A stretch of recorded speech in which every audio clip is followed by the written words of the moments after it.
Le coup de tocsin. Et ce coup de tocsin très inhabituel, où nous allons rendre hommage à Éric Denessé, notre chroniqueur tocsin, évidemment, un très grand spécialiste des affaires internationales, directeur du CF2R, fondateur du CF2R d'ailleurs, que nous recevions ici sur Tocsin, à qui nous avions décidé de donner la parole, et déjà moi avant sur mon ancienne matinale sur Ligne Droite, toutes les semaines, et puis une fois sur deux. Eh bien, Éric Denessé nous a quittés. Il est décédé d'une mort brutale, et nous avons décidé, pour en parler, de donner la parole à Tigran Yegavian, qui peut être l'un de ceux qui le connaît le mieux. Je suis très heureuse de vous recevoir. Bonjour Tigran Yegavian. Bonjour Clémence, bonjour à vos invités. Et merci beaucoup d'être avec nous. Donc, vous êtes journaliste, membre du comité de rédaction de la revue de géopolitique Conflit et chercheur au CF2R, donc le fameux CF2R dont Éric Denessé était le directeur. Vous avez publié un papier très beau sur la mort d'Éric Denessé. Je vais lire, si vous le permettez, le chapeau et le titre pour que les gens voient un peu l'image que vous souhaitez donner d'Éric Denessé, que vous connaissiez. Disparition d'Éric Denessé, un des derniers samouraïs du patriotisme français, nous a quittés. Et vous dites, c'est avec consternation, incompréhension et profonde tristesse que j'ai appris la mort brutale de mon ami et grand frère, Éric Denessé, fondateur et directeur du Centre français de recherche sur le renseignement, think tank indépendant qu'il avait fondé en 2000. Il n'avait que 62 ans et déjà plusieurs vies derrière lui. Avant de revenir sur les circonstances de sa mort qui ont été beaucoup abordées et un peu à tort et à travers, est-ce que vous pouvez nous dire quel était le Éric Denessé que vous connaissiez, Tigran? Alors oui, merci de me donner cette occasion de lui rendre hommage, car à ma connaissance, aucun média mainstream n'ont écrit depuis son décès avéré le 12 juin à son sujet. Éric était, j'emprunte cette formule à notre ami commun Alexandre Delval, un véritable samouraï, dans le sens que c'était un homme à contre-courant de son époque, un véritable aristocrate, si vous voulez, pour qui les valeurs de probité intellectuelle, de courage physique se couplaient avec le courage intellectuel. Et Éric a vraiment vécu toute sa vie au service d'un idéal. Cet idéal, c'était une certaine idée gaulienne de la France, une certaine idée de la souveraineté nationale, la dignité, tous ces mots qui sonnent un petit peu, je dirais, de ringard, qui serait un contre-courant de la doxa officielle. Et Éric vraiment a toujours eu cette cohérence en tête, que ce soit par rapport à son activité précédente d'analyste du renseignement, même membre du renseignement militaire brièvement dans les années de la guerre froide, la fin de la guerre froide dans les années 80, c'était de coupler la pensée et l'action tout le temps. Et on peut vraiment, je crois, rendre hommage à cette cohérence et à cette œuvre féconde qu'il a laissée derrière lui, au travers de la création du Centre français de recherche sur le renseignement et de toutes les publications annexes, que ce soit les publications du Centre, mais aussi tous les ouvrages, les livres collectifs et individuels que Éric a publiés, à peu près 29 ouvrages. On ne réalise pas à quel point Éric a laissé une œuvre derrière lui. Donc, je garde en mémoire, si vous voulez, ce binôme, l'action et la pensée au service de la France, mais aussi cette obsession qu'il avait de former des jeunes, d'avoir toujours le souci de la transmission au travers, si vous voulez, d'une appétence pour les sciences humaines, les connaissances, tout en étant extrêmement pointu dans son analyse de la géopolitique, la sécurité internationale, du renseignement, bien sûr. Oui. Il avait pris des positions qui, alors qu'à un moment donné, il a été très reconnu par tous, par son travail et par ce qu'on appelle les médias mainstream. Il avait d'ailleurs des chroniques sur BFM à l'époque qui m'en parlaient. Il a osé critiquer l'expansionnisme de l'OTAN, critiquer l'affaire Alstom et ensuite, plus récemment, revenir sur, évidemment, la guerre en Ukraine.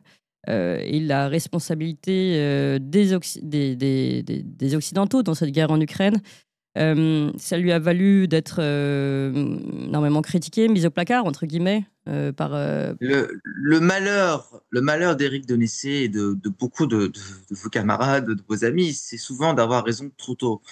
Quand on a raison trop tôt, on le paye assez cher. Ouais. Et Éric était assez bien placé pour cela. Effectivement, Éric, dans les années 90-2000, il a eu son heure de gloire avec le 11 septembre 2001. D'ailleurs, il me racontait avec beaucoup d'humour et d'ironie, parce qu'il y avait toujours cette légèreté chez lui, cette légèreté par rapport à la gravité, qu'il faisait les tours des plateaux plateau télé pour commenter l'actualité sans vraiment pouvoir travailler sur les sujets. Et il avait je dirais, une vision des médias audiovisuels assez, je dirais, ironique. Parce qu'il comprenait bien que c'était des fabriques d'opinion, mais il n'y avait pas vraiment une véritable appétence Recherche. pour Ouais. l'analyse critique. Ensuite, Eric a commencé, je crois, à perdre en crédibilité aux yeux des médias grand public avec l'affaire de Syrie, avec la crise syrienne. Il a été un des premiers à dénoncer, si vous voulez, la fabrication du consentement. Un peu, si vous lisez les théories de Noam Chomsky, bah, ça s'applique pas mal sur la question syrienne, comme pour la question des armes de destruction massive du régime de Saddam Hussein. Donc, il avait commandé un rapport, une mission en Syrie avec des amis, avec une ancienne présidente du Sénat de Belgique, avec Richard Labévière, un grand journaliste aussi du Moyen-Orient, tombé en disgrâce, Majed Narmé, rédacteur en chef d'Afrique-Asie, qui a été coulé. Donc, il avait commencé déjà à être extrêmement critiqué pour ses prises de position sur l'affaire syrienne. Puis, bien sûr, le deuxième coup de grâce a été son interprétation du conflit russo-ukrainien. Et Eric avait une vision, je dirais, tout à fait réaliste, qui, pour un Américain, ne peut pas être si choquante que ça. Mais en France, on a l'impression qu'il y a Ouais. ce macartisme intellectuel qui va vous neutraliser à défaut de prendre en compte votre argument. Et l'argument d'Eric sur la question ukrainienne ressemblait un petit peu à celui du grand réaliste américain Mark Meschheimer, c'est-à-dire que la Russie était tombée dans un Hmm. piège tendu par l'OTAN. Et bien sûr, je dirais, les prises de parole publiques d'Eric ont été perçues par l'establishment euro-atlantiste comme une déclaration de guerre. Et il faut bien prendre en compte que Eric a subi pendant toute cette période un lynchage en règle par des faucons atlantistes, hein. Moi, je pense à des tweets assassins de Bruno Tertrais. Je pense notamment à sa page Wikipédia, qui malheureusement Ouais. A un été tissu de noirci. mensonges. Ouais. Ouais. Et vous n'êtes pas les seuls, je crois, à avoir ce genre de problème. Donc, le souci d'Eric, c'était, je crois qu'il y a eu vraiment un harcèlement, une forme d'harcèlement sur les réseaux sociaux, sur Wikipédia, les GAFAM. Et quand on en parlait en privé, il ne portait pas grand intérêt. Il avait essayé, bien sûr, de défendre son honneur. Et puis, je crois aussi, il y a eu pas mal de défections qui l'ont affecté, parce qu'Éric était quelqu'un qui mettait l'amitié au-dessus de tout. C'est-à-dire que c'est quelqu'un qui avait vraiment été habité par un esprit de chevalerie. Et le Ouais. CF2R était une sorte de réseau informel de chercheurs travaillant sur nos domaines de compétences, mais qui était cimenté par une camaraderie, je dirais, chevaleresque, vraiment. Et lorsqu'il y a eu donc l'accélération du conflit russo-ukrainien et puis l'invasion du territoire ukrainien par la Russie en 2022, certains rats ont quitté le navire, hein. Je pense notamment à Pierre Lelouch. Ça a été très violent pour Eric, hein, de voir cette défection et de Hmm. voir à quel point, en fait, il y avait une polarisation. Et si vous n'étiez pas dans la doxa officielle, ben, vous étiez un affreux complotiste. Ouais. Alors, je voudrais aussi préciser certaines vérités. Eric n'a jamais reçu un centime du Kremlin. Enfin, soyons très clairs là-dessus. Eric n'était pas un agent russe. Eric avait de l'amitié pour certains anciens officiers du KGB qui étaient devenus des chercheurs et qui, justement, nourrissaient son analyse par leur expertise. Mais Eric a toujours eu le souci, je dirais, encore une fois, c'est un peu anachronique ce que je vous dis, d'avoir une analyse gaullienne. C'est-à-dire, il disait toujours, on faut parler avec tout le monde, même si on n'est pas d'accord. Il Évidemment. n'était pas d'accord avec Téhéran, mais il avait des contacts réguliers avec des Iraniens. Hmm. Il dit non, on n'est pas d'accord, mais il faut leur parler, c'est important. Pareil pour la Russie. Il comprenait qu'il avait beaucoup de choses à apprendre aussi de la part des experts russes. Et juste à titre anecdotique, mais quand même, il faut que ça se sache. Lorsque, en février 2022, bon, il y a eu l'invasion de l'Ukraine, on avait pour consigne au CFDR de ne pas accorder d'interview à des médias russes, hein. Bon, quand même, voilà. Sputnik, Russia Today émettait encore, je crois, pendant quelques semaines, parce que bah, ça aurait été inaudible. Mais après, Eric se fichait un petit peu du qu'en dira-t-on et continuait à fréquenter, à donner des interviews à des cercles carrément, on va dire, pro-russes, mais parce qu'il était persuadé qu'il fallait parler à tout le monde, c'était important de faire entendre une certaine voix de la France, et il était apprécié pour cela. Donc, je me permets de saluer la mémoire d'un Ouais. ami extrêmement généreux que j'ai connu donc il y a à peu près 10 ans, pile 10 ans, c'était en 2015, Avec qui vous et qui travaillez était quasiment tous les jours, en fait, hein? On était en contact hebdomadaire, on se parlait Mm. toutes les semaines, nous avions beaucoup de projets, nous avons Ouais. beaucoup écrit ensemble, Eric était aussi, je dirais, dans ce côté un petit peu chevaleresque, était aussi un amoureux des causes perdues, entre guillemets. Ouais. Il travaillait en Asie, dans les années 80, il s'est battu pour le Cambodge, hein. Il avait beaucoup de sympathie avec le Cambodge, contre la cause du Cambodge. Et Le puis, plus Haut-Karabakh récemment, aussi. la Ouais. cause arménienne Mm. lui tenait beaucoup à cœur. Mais Ouais. pas parce qu'il y avait un lobby arménien qui le finançait. Alors là, c'est encore une vue de l'esprit, mais parce qu'il considérait que le droit à l'autodétermination, des Arméniens du Haut-Karabakh, eh ben, c'était un droit sacré, inaliénable, parce qu'il y avait un génocide qui se poursuivait. Puis dans ce cas, soyez cohérents. Si vous voulez annexer le Karabakh, rendez le Kosovo serbe. Soyez cohérents, arrêtez le deux poids, deux mesures. Mm. Donc il y avait tout cet engagement pour la cause arménienne et nous avons fait ce livre noir du Haut-Karabakh. Nous étions les seuls Ouais. au CF2R vraiment à en parler. Un ouvrage collectif qui On a l'avait réuni des reçu grandes d'ailleurs. signatures Ouais. en 2022. Mm. Combat d'arrière-garde, j'ai une immense générosité je dirais même une sorte de transcendance, parce que en fait, tout chez Eric aspirait à la transcendance, que ce soit son élégance naturelle, quelqu'un qui était très à cheval sur les principes, sur la politesse, sur l'éducation, sur le respect, mais aussi sur le respect de la pensée, le respect des idées. Ouais. C'était un grand lecteur, c'était un grand admirateur de la littérature française. C'était quelqu'un qui était très à cheval sur, euh, sur la passion de transmettre. Et c'est vrai qu'il a eu la chance aussi d'avoir un beau parcours académique, parce qu'il a quand même fait sa thèse de doctorat avec Paul-Marie Couteau. Donc on sait d'où il Ouais. vient. Je veux dire, c'est quelqu'un qui a œuvré toute sa vie, je dirais, à forger une pensée stratégique française, à Alors, contre-courant je dirais, de l'euro-atlantisme, mais mm. ça n'empêche pas que Eric avait son indépendance. Et là, je dirais, où on se pose beaucoup de questions, parce que moi, je le savais en forme morale et physique, mais je savais aussi qu'Eric avait des problèmes financiers, puisque ça faisait déjà un certain moment qu'il n'avait plus d'affaires, hein. Lui, il vivait beaucoup de ses activités de conseil. Mm. Et je sais qu'il continue à travailler pour le compte des éditions Ellipse, parce qu'il y avait cette monumentale œuvre, histoire mondiale du renseignement, hein, en 8 tomes, dont les 2 derniers tomes sont pratiquement bouclés. Reste à savoir si nous pourrons achever, mener à bien cette belle entreprise collective auquel j'y avais contribué, d'autres ont contribué bien sûr. Donc beaucoup, beaucoup d'interrogations, mais sur les causes, les causes de sa mort brutale, je prônerais la prudence. Une enquête est en cours. Nous avons été consternés, certes, Je précise que la mais première vis-à-vis. piste annoncée était le suicide, mais on a vu beaucoup, pour que tout le monde comprenne, hein, ceux qui n'ont pas suivi l'affaire, on a vu beaucoup de proches, d'autres médias dire alternatifs, dire il ne s'agissait pas d'un suicide, mais plutôt d'un assassinat. Enfin, c'est ce qui est sous-entendu en tout cas, hein.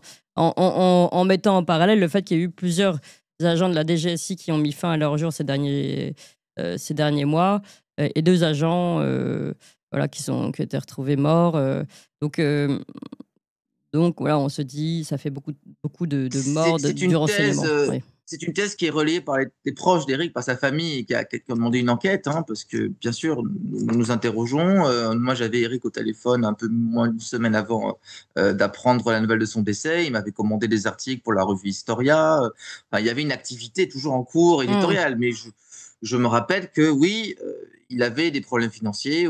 Oui, il y avait cet harcèlement toujours, mais je ne pense pas que cet harcèlement continu avait porté préjudice à son moral d'acier. C'était un homme extrêmement sportif, qui Mm. faisait du sport tous les jours, un homme qui prenait soin de lui, prenait soin de son corps, et prenait soin de son esprit, qui était toujours je dirais, dans une sorte d'ascèse, mais Ouais. aussi un homme qui avait sa part de mystère, qui vivait reclus dans sa Savoie, Ouais. dans une maison en Savoie. Il montait très rarement à Paris. Avant, il montait au moins une fois par mois, tous les 2 mois, il montait à Paris pour ses rendez-vous. Et là, ça faisait quand même un certain moment qu'il n'était plus venu à Ouais, Paris. tout à fait. Faisons confiance. Je veux dire, oui, il y a une enquête est en cours. Est-ce qu'il est opportun de mettre en relation la mort de ces 2 agents de la DGSI ou du général de Lawar aussi, connu pour ses prises de Mm. position assez radicales, avec le décès d'Henri Denisset? Moi, je réponds par une autre question. Ouais. En quoi Eric était une menace? En quoi Eric gênait? Ouais. Dire oui, ça avait des choses, certes, mais pas forcément plus que d'autres.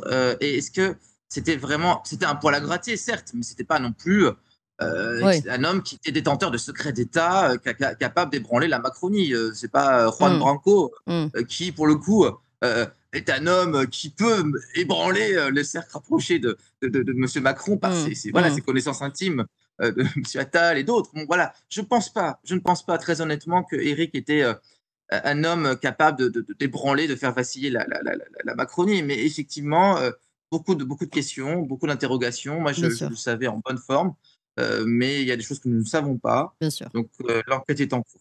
En tout cas, ne nous précipitons pas, c'est votre mot, Tigran Yegavian. J'aimerais donner la parole à Georges Kumanovic et Édouard Husson qui ont pris la peine de rester aussi pour dire un mot sur Éric Donessé. Georges Kumanovic, vous le connaissiez? Alors, pas aussi bien que Tigran Yegavian, qui, je crois, a tout dit, mais on se parlait. Éric Dénessé était intervenu plusieurs fois sur notre média. Et c'est vrai que moi aussi, j'ai fait partie de ceux qui ont eu quelques doutes, puisqu'on s'est parlé une dizaine de jours, enfin 2 semaines. Il devait intervenir à nouveau. On devait se voir à Paris. Enfin bon, voilà. Rien n'indiquait une personne Oui, qui a envie de qui allait disparaître. se Mmh, suicider. Voilà. mmh. Bon. Mais je ne suis pas proche comme Tigran Yegavian. Et je crois que il a raison d'être mesuré, car on ne sait pas ce qui peut passer dans la vie. Bon, les choses sont toujours compliquées. Et effectivement, difficile d'imaginer, parce que assassiner quelqu'un implique qu'il représente une menace. Donc voilà. L'enquête le dira. Mais ce que je veux dire, c'est que je suis touché par ce qu'a dit Tigran Yegavian. C'est quelqu'un d'honneur. Voilà, c'est une valeur qui se perd beaucoup, de grand courage. Et non, il n'était pas critique. C'était un réaliste. Mmh. Et malheureusement, quand on est réaliste, ça plaît pas. Et quand tout à l'heure vous parliez de ce qui se passe en Iran, vous avez quelqu'un comme Eric Tegner. Oh, c'est bien ce que fait Israël parce qu'il Mmh. tape sur des islamistes. Et que c'est la doxa du moment à la télévision, si vous dites des choses réalistes, ben vous passez pour un soutien de Téhéran. Enfin, voilà, Mmh. parce que pour des gens bas du front, c'est ce qui se passe. Voilà. Et puis, euh, il incarnait effectivement la pensée stratégique française. Et c'est bien ça son malheur, en fait. C'est qu'il incarnait la pensée stratégique française gaulienne dans un moment atlantiste, Ouais, où nos élites sont devenues atlantistes. Et c'est ça, peut-être la tragédie la plus importante pour quelqu'un comme Éric Dénessé. Mais si la France avait la pensée stratégique d'Éric Dénessé, nous serions aujourd'hui une grande puissance. ouais. Déjà, donc, de ce que vous dites, Georges Kumanovic, s'il n'y a pas eu d'assassinat réel, il y a au moins eu un assassinat politique, médiatique Oui, et on peut dire économique parce que je ne sais pas si je viole un secret en disant qu'en plus oui, il avait eu des contrôles fiscaux, enfin il était vraiment Ouais. harcelé de ce côté-là également. Édouard Husson. Oui, bah écoutez, je me joins à ce double hommage. Ça m'a fait un choc, évidemment, parce que j'ai regardé en apprenant son décès. Le dernier message que j'avais reçu de lui, c'était le 7 juin. Donc, vous voyez, c'était proche. Nous avions été en ligne ensemble pour une émission sur YouTube du Coé des Stratèges, Stratégone, quelques jours auparavant. Donc, évidemment, ça m'a fait un choc. Là, moi, pendant longtemps, je connaissais pas Eric, et puis j'ai appris à le connaître lorsque la guerre d'Ukraine a commencé. Hmm, À l'époque, on n'était pas nombreux à essayer de penser de manière réaliste, comme dit Georges Kuzmanovic. Et donc, j'étais content de le trouver et de le lire parce que je me sentais moins seul. Je me sentais moins seul. Je n'étais pas le seul à penser que c'était une absurdité de la part de la France d'entrer dans un soutien inconditionnel à l'Ukraine au lieu d'être fidèle à la vieille ligne gaullienne d'indépendance, d'équidistance lorsqu'il y a un conflit où les intérêts directs de la France ne sont pas menacés. Si vous permettez, pour finir, bien sûr. j'ai pensé alors, après son décès, j'ai pensé à et ça rejoint ce qui était dit sur son esprit chevaleresque. Pour moi, il incarnait le français de toujours, j'allais dire la France éternelle, les qualités du français. Et j'ai repensé à une prière qui doit dater d'un ou deux siècles à Saint-Louis, dans laquelle je cite juste un passage. C'est un Français fidèle à notre histoire qui s'adresse au roi Saint-Louis, le prie et lui dit, entre autres, vous qui teniez votre parole, même donnée à un infidèle, faites que jamais mensonge ne passe ma gorge, dû franchise me coûter la vie. Et je pense que ça résume très bien qui était Éric de Nessé. Merci beaucoup à tous les deux, Georges Kumadjovic et Édouard Husson, pour cet hommage. Tigran Yegabian, je ne sais pas si vous aviez un dernier mot. Puis il y a des questions dans le chat, notamment où vous dites oui, il n'était pas forcément particulièrement dangereux pour le gouvernement. Certains disent est-ce qu'il pourrait pas avoir une mission secrète qu'on ne connaissait pas et qui pourrait être la raison d'un assassinat. Je ne m'aventurerai pas, mais Ouais. je vous invite à lire Éric de Nessier, à lire Ouais. ses ouvrages, de référence, notamment coécrits avec David El-Kaïm sur les services secrets israéliens. C'est publié chez Talendier, donc on est en pleine actualité. À Parfait. lire l'histoire mondiale du renseignement, qui est une œuvre qui va rester, qui est la seule œuvre académique quasi exhaustive en langue française. Et je m'engage en tant que collaborateur de CEDAR à poursuivre ce travail qui est resté, bien sûr pas tout seul, mais avec toute l'équipe qui est restée donc en suspens. 2 tomes restent encore à paraître. Ouais. Il faut prier pour l'âme, pour le repos de l'âme d'Éric. Il faut penser en cohérence et en respect, en poursuivant cet héritage, ce legs d'Éric, et agir, bien sûr, pour le rayonnement de notre pensée stratégique et pour notre souveraineté. Ouais, merci beaucoup à vous, Tigran Yegabian. Je sais que vous étiez, et nous aussi d'ailleurs, particulièrement touchés par cette mort de votre collaborateur, Éric de Nessé, et nous de notre chroniqueur qu'on appréciait particulièrement, évidemment, pour ses informations, son renseignement. Et vous l'avez dit, sa droiture. Merci encore, Tigran Yegabian. Merci À beaucoup. bientôt. Bonne journée. Je Au rappelle revoir. que vous êtes chercheur au CFDR et que le CFDR va perdurer plus que jamais au nom aussi justement de la mémoire d'Éric de Nessé et de son travail, le donc Centre français de recherche sur le renseignement. Et nous, avant de finir et donner la parole à notre invité à la volée, je vous propose d'écouter un extrait d'Éric de Nessé qui revenait justement sur ces services de renseignement israéliens et ce qui se passait, je crois que ça date d'avril, ce qui se passait en interne. Et donc ça, c'est vraiment des informations qu'on n'avait que grâce à Éric de Nessé. Écoutez ça, justement, il en parlait, Tigran Yegabian. Et puis ensuite, nous recevons Marion Saint-Michel. Alors, premier élément, il y a une crise très importante en Israël aujourd'hui dont on ne parle pas. Les patrons des services de renseignement, notamment du Shin Bet, qui est l'équivalent de la DGSI française, sont aujourd'hui sur la sellette. Un certain nombre de rapports sont sortis sur le fait qu'avant le 7 octobre, Netanyahou avait essayé de parvenir à un arrangement civil avec le Hamas, qu'il avait refusé l'assassinat du chef du Hamas dans la bande de Gaza. Donc tout ça commence à sortir sur les chaînes publiques. En réaction, Netanyahou a accusé les anciens patrons du Shin Bet et l'actuel patron du Shin Bet de chercher à le déstabiliser.